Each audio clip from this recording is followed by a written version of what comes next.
What's up everyone? Today in this video I turned anime swords into Gobattle swords, so let's get into it. But before that, make sure to subscribe and let's hit a like goal of 10 on this video and I will make more videos like this. And I want to pause this video to thank you guys for supporting me and also how far we have come on this channel, and that even how small this community is. I am grateful. But save the love letters for later. Let's get into the video. In this video I will show you what they would look like in game, and if they were added what special ability they would have, as well as their swing pattern. Let's start off with the first sword I created, which is Ichigo's Shikai. It is relatively large, but even in the show it's pretty big, but thin at the same time. It isn't a heavy sword like Soulbreaker or Deathbringer, so its swing pattern would be similar to that of the katana. The special ability it would have would be a Gatsuga Tensho, which would have a similar mechanic to the fire ground attack Aragorn has, so it would be a straight attack. It would be a decently tanky move, I would say 600 to 750 damage, but would have like a 8 seconds cooldown. And all special ability activation on computer would be QRL, or on mobile a special button to the right of the screen like under the mini-map. I don't know if the devs will release swords with special abilities, but it is a popular idea as of now. But this ability would have a decent range considering the fact of people spamming these and tanking people. If it were in shop it would be 100-150.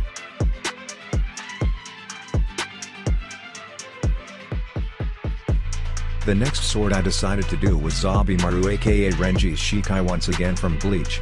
This sword is pretty cool, considering it can extend, as well as the fact that's in the show it's just a Shikai and with such a unique ability. That is what it would look like in game. But its special ability would be like I previously mentioned, to extend, but its mechanic would do so from around shoulder range. And if one were to get hit by this ability would be stuck in place rapidly, taking damage around 60 to 100 damage with 8 hits, so the ability isn't too long or annoying, so time wise would be around 1.5 seconds, but after it would take some bleeding damage with a swing pattern like the default sword, and to go along with the idea of abilities may call for higher maximum health. The next sword I decided to create was the Samehada from Naruto. This sword is one of the most iconic sword from any show because of its bizarre features and nature. But this is what I thought it would look like in game.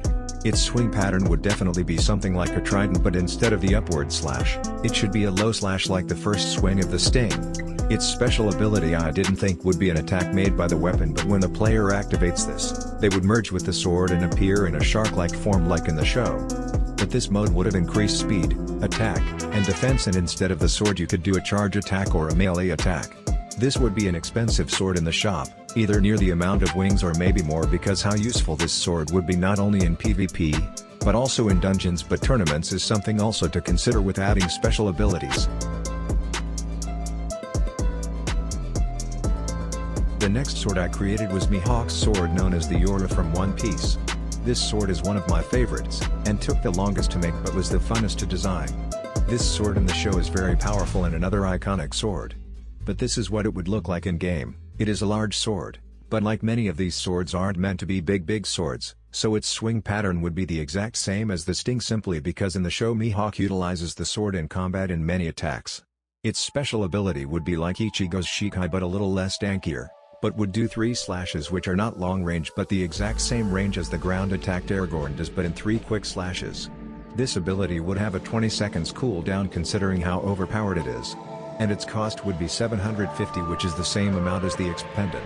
Alright, so to get down to business, the next sword I made was my boy Rengoku's katana. This sword came out alright, but this is what I made it to be. This sword would not be held on the back but on the side. But I'm just gonna show you guys a little cutscene as to why this was a must in this video.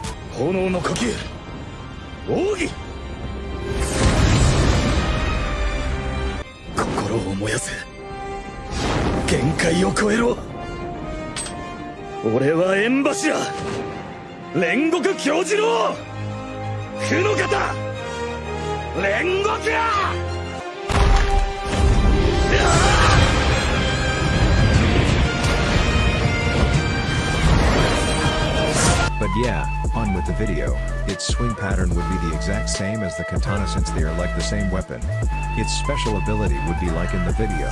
His 9 form, which would be a charge attack that, like in the movie, is meant to deal as much damage in an instant, which I think would do around 900 damage, which is the typical amount of a normal down slam with any normal Gobattle sword. But that's going to be the last of the swords. If you enjoyed this video, make sure to subscribe and like this video so we can start hitting more like goals.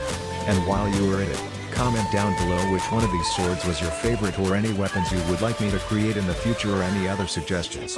Well, I've deprived myself of enough sleep by now, so I'm gonna go catch some Z's. See you guys in my next video.